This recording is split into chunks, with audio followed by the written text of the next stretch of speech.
வணக்கம். மாலை முரசு செய்திகளை விரிவாக பார்ப்பதற்கு முன் தலைப்புச் செய்திகளை பார்க்கலாம். சென்னையில் 1000 விளக்கு, அண்ணா சாலை, நந்தனம், மயிலாப்பூர் உள்ளிட்ட பல்வேறு பகுதியில் இரவில் வெளுத்து வாங்கிய கனமழை. மந்தைவெளி, மெரினா, அடையாறு, பட்டினப்பாக்கம் பகுதிகளில் கொட்டி தீர்த்தது.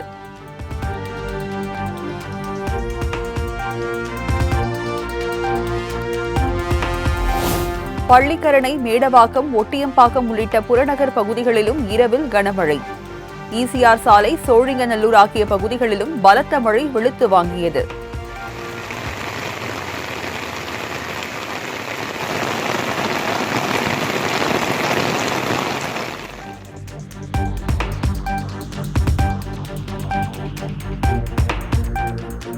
ராமநாதபுரம், புதுக்கோட்டை, தஞ்சாவூர், திருவாரூர் உள்ளிட்ட 7 மாவட்டங்களில் இன்று கனமழைக்கு வாய்ப்பு. காரைக்கால் பகுதிகளிலும் கனமழை பெய்யக்கூடும் எனவும் சென்னை வானிலை ஆய்வு மையம் கணிப்பு.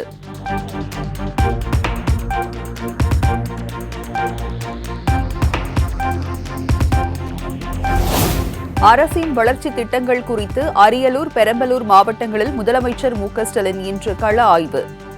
1000 கோடி ரூபாய் முதலீட்டில் 15000 பேருக்கு பணி வழங்கும் காலனி தொழிற்சாலைக்கு அடிக்கல் நாட்டுகிறார்.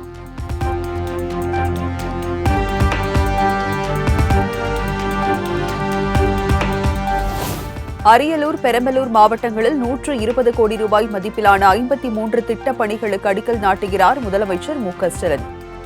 88 கோடி ரூபாய் மதிப்பில் முடிவுற்ற 507 திட்டப் பணிகளையும் திறந்து வைத்து சிறப்புரையாற்றுகிறார்.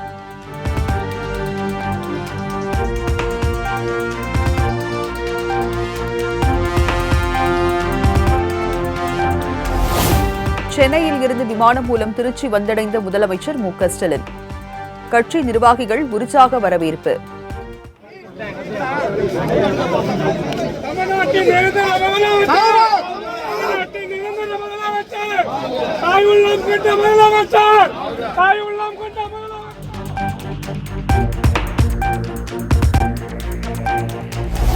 மதுவிலக்கு வழக்கில் அரசு கொள்கையில் தலையிட முடியாது என கூறும் நீதிமன்றம் அரசின் நீட் தேர்வு விலக்கு முடிவை ஏற்றுக்கொள்வதில்லையே ஏன்? அனைத்து முடிவுகளையும் நீதிமன்றம் எடுத்தால் சட்டம் மற்றும் நாடாளுமன்றம் பல்லாங்குழி விளையாடவா எனவும் சீமான் சரமாரி கேள்வி. குடிக்கிறதுல சொல்லுது, அரசு ஒரு கொள்கை முடிவெடுத்து வழக்கு தொடுக்குது, மாணவர்கள் படிக்கிறதுல அதை தலையிடுது, எழுதுது.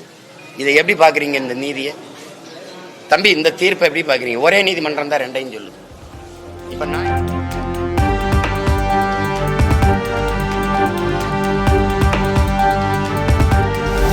சர்வாதிகாரம் இல்லாமல் எந்த ஒரு செயலையும் சரி செய்ய முடியாது. கட்சியின் விதிமுறைக்கு கட்டுப்பட்டுதான் இருக்க வேண்டும்.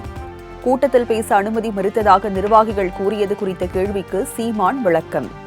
சர்வாதிகாரம் இல்லாத எந்த செயலும் நேர்மையா இருக்குது. இது நான் இல்ல, உலகம் முழுமைக்கு இருக்கிறது. ஏன்னா எங்க ஐயா இறையன்பு எழுதின புத்தகங்களை படிங்க. ஒரு சர்வாதிகாரி, ஒரு நேர்மையாளன் சர்வாதிகாரியாத்தான் இருக்க முடியும். உங்களுக்கு ஒரு சர்வாதிகார கட்டட்டா எங்க தாத்தா காமராஜ், நேரு போன்ற மிகச்சிறந்த ஆட்சியாளர்கள் எல்லாரும் அன்பான சர்வாதிகாரி.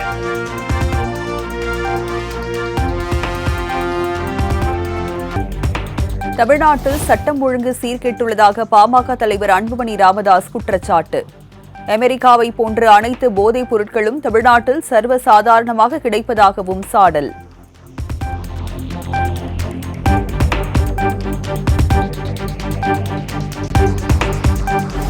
சென்னையில் அரசு மருத்துவரை தாக்கிய விக்னேஷின் தாயார் பிரேமா கிண்டி காவல் நிலையத்தில் புகார் மனு. இதய நோயாளி என தெரிந்தும் தனது மகனை தாக்கியவர்கள் மீது நடவடிக்கை எடுக்க வலியுறுத்தல்.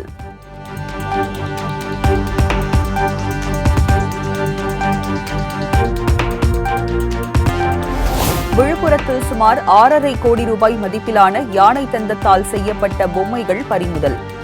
தனியார் விடுதியில் விற்பனை செய்ய பேரம் பேசிக் கொண்டிருந்த 12 பேரை பிடித்து வனத்துறையினர் விசாரணை.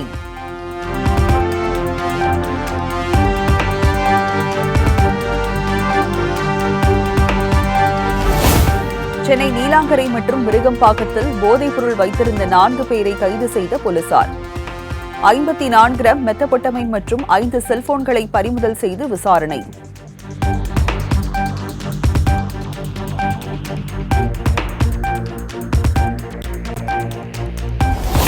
திருச்சியில் தடை செய்யப்பட்ட மெத்தபெட்டமைன் போதைப்பொருள் விற்பனை செய்த 8 பேர் கைது.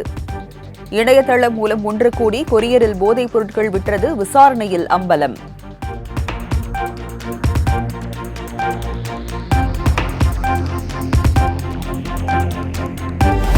மதுரை மாநகராட்சி தொடக்கப்பள்ளியின் மாடியில் இருந்து தவறி விழுந்து படுகாயமடைந்த மாணவன் மருத்துவமனையில் அனுமதி. ஆசிரியர்களின் அலட்சியத்தால் தவறி விழுந்துள்ள தனது மகனை உயிருடன் தந்துவிடுங்கள் என பெற்றோர் கண்ணீர் மல்க பேட்டி.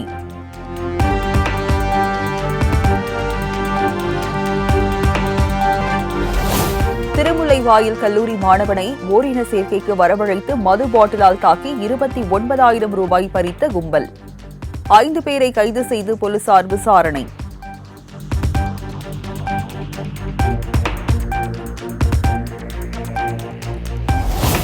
திண்டிவனம் ரயில் நிலையத்தில் திருச்செந்தூர் விரைவு ரயில் பெட்டிக்கு கீழ் சிக்கிக் கொண்ட 3 பேர் காயங்களுடன் மீட்பு. ரயில்வே அதிகாரிகளுடன் பயணிகள் வாக்குவாதத்தில் ஈடுபட்டதால் 15 நிமிடம் தாமதமாக புறப்பட்டு சென்ற ரயில்.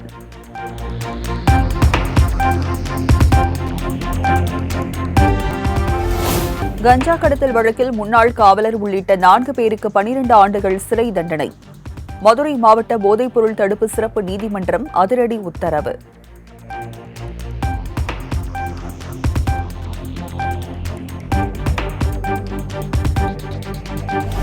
பௌர்ணமி கிரிவலத்தையொட்டி திருவண்ணாமலைக்கு இன்று 400 சிறப்பு பேருந்துகள் இயக்கம். சென்னை கிளாம்பாக்கத்தில் இருந்து 250 பேருந்துகளும் மற்ற பகுதிகளில் இருந்து 150 பேருந்துகளும் இயக்கப்படும் என அறிவிப்பு.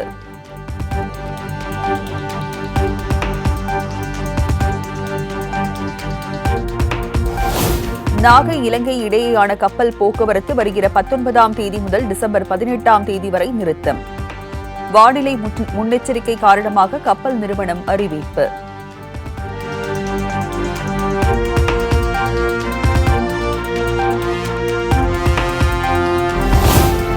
எப்போது வீட்டின் கூரை இடிந்து விழுமோ என்ற அச்சத்தில் உயிர் பயத்துடன் வாழ்ந்து வரும் நரிக்குறவர் இன மக்கள். புதிய வீடுகள் கட்டித் தராவிட்டால் தேர்தலை புறக்கணித்து ஒருவர் கூட வாக்கு செலுத்த மாட்டோம் என பேட்டி. மழை காலம் ஜோடி பெய்யுது, நல்லா பேஞ்சிருக்கிற போது நாங்கள் பயந்து ஒவ்வொரு நாளும் நாங்கள் வீட்டில் படுக்கிறதா இருக்குது. பிள்ளைங்களை குழந்தை குட்டிங்களை வச்சுக்கின்னு நாங்கள் பயந்து படுக்கிறதா இருக்குது. எப்போ விடிஞ்சு விழுன்னு சொல்ல முடியாது, அந்த மாதிரி சூழ்நிலையில் இருக்கிறோம்.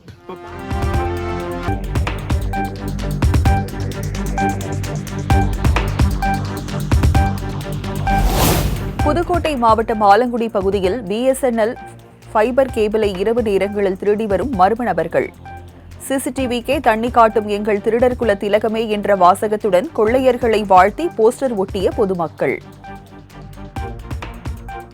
ஆருயிர் அண்ணன் திருடர் குல திலகம் செயல் பாண்டி அவர்களது 100வது திருட்டு விழா வெற்றி பெறவும் மேலும் பல வீடுகளில் திருடி 1000வது திருட்டு விழாவை கொண்டாட மனமாற வாழ்த்துகிறோம். இப்படிக்கு அண்ணனின் விழுதுகள்.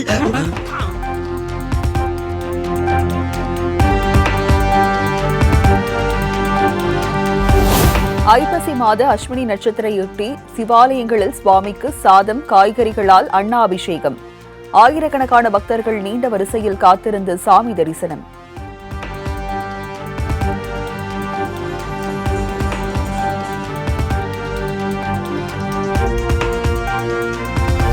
மண்டல மகர விளக்கு பூஜைக்காக சபரிமலை ஐயப்பன் கோயில் நடை இன்று திறப்பு.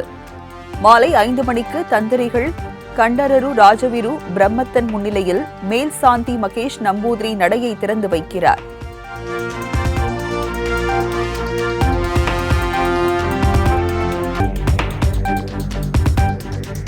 கேரள மாநிலம் இடுக்கியில் ஐயப்ப பக்தர்களுக்கு உதவி மையங்கள் நாளை திறப்பு. காலை 8 மணி முதல் இரவு 8 மணி வரை செயல்படும் என அறிவிப்பு.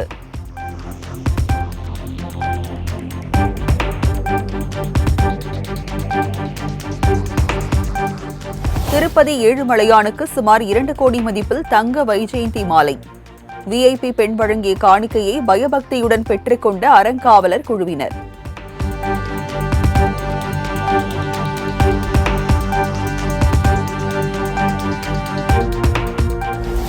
புதுச்சேரி ஜிப்மர் மருத்துவமனையில் இன்று புற நோயாளிகள் பிரிவு இயங்காது. குருநானக் ஜெயந்தியை முன்னிட்டு மருத்துவமனை நிர்வாகம் அறிவிப்பு.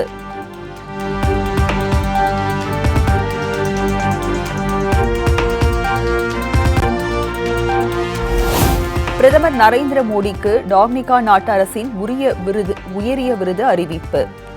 கொரோனா தொற்று காலத்தில் இரு நாடுகள் இடையே நல்லுறவை பலப்படுத்தும் வகையில் ஆற்றிய பங்களிப்புக்காக அங்கீகாரம்.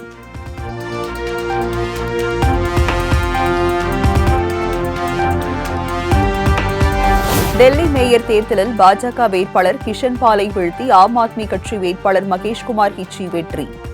அடுத்த ஆண்டு சட்டப்பேரவை தேர்தல் நடைபெறவுள்ள நிலையில் மேயர் பதவியை கைப்பற்றியது ஆம் ஆத்மி.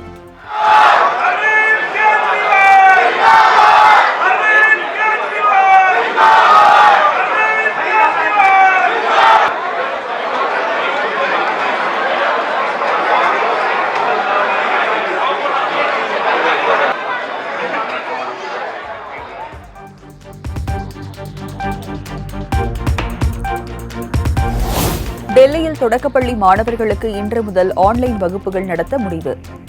காற்று மாசு காரணமாக அம்மாநில அரசு நடவடிக்கை.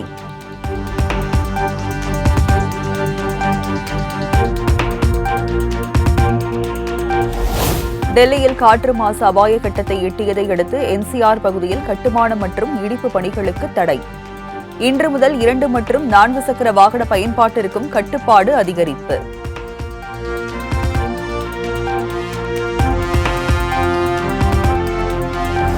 வாட்ஸ்அப்புக்கு தடை விதிக்க கோரி தாக்கல் செய்யப்பட்ட பொதுநல வழக்கு. மனுவை விசாரணைக்கு ஏற்க விரும்பவில்லை என கூறி தள்ளுபடி செய்த உச்சநீதிமன்றம்.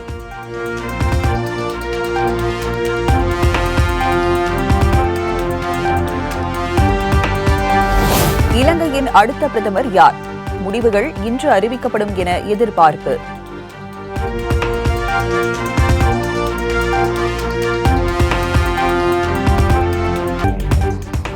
பாகிஸ்தானுக்கு எதிரான முதல் T20 போட்டியில் ஆஸ்திரேலிய அணி அபார வெற்றி.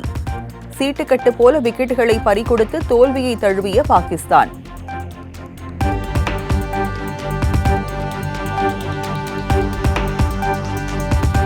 ப்ரோ கபடி லீக் போட்டியில் தமிழ் தலைவாஸ் அணியை வீழ்த்தி மும்பா வெற்றி. மற்றொரு ஆட்டத்தில் ஊபி யோத்தாஸ் அணியிடம் விழுந்தது தெலுங்கு டைட்டன்ஸ்.